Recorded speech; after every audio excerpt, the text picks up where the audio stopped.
Hi, I'm Mona, and I'm here at Harlequin Beads and Jewelry, and I'm going to show you how to make a basic wire twisted loop.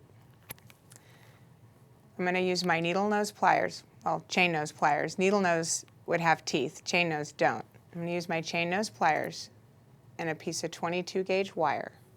And with my finger or my thumb, I'm going to make a 90-degree angle by pressing the wire against my tool, working as close to my tool as possible so I get the best formation of my tool.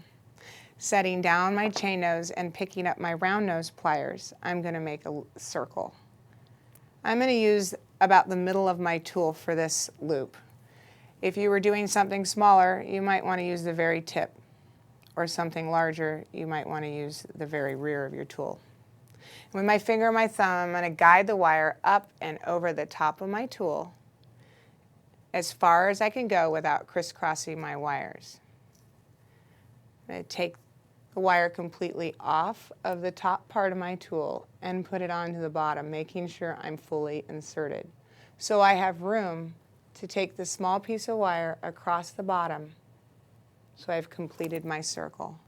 Now I want to make sure that my circle is centered, and what that means is if I drew an imaginary line up through, following this wire, up through my circle, would half of the circle be on one side and half of the circle be on the other?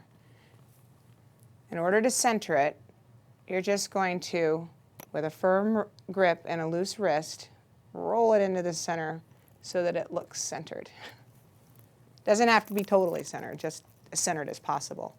I'm very right-handed, so when it comes to making the wrap, which seals the circle off, keeps it from opening up, I have to use my right hand. So the wire twist and the tool and all go to my left hand, freeing up my right hand so that I can make the best twist I possibly can. First, I want to have a good grip on my loop. So what I'm going to do is take my loop completely off my tool and squeeze it in between my round nose pliers. I like to have that shorter end facing away from me. And with my right hand, I'm going to grab my chain nose and I'm going to start wrapping. I'm going to try and keep that piece of wire as straight as possible as I go around.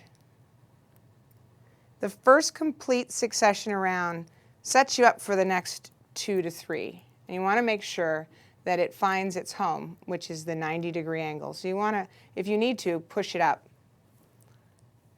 You're going to do what I call snugging up. Avoid the top of your circle so you don't smash it flat. You're just going to squeeze that first succession around up against your round nose pliers by sandwiching it in between your chain nose.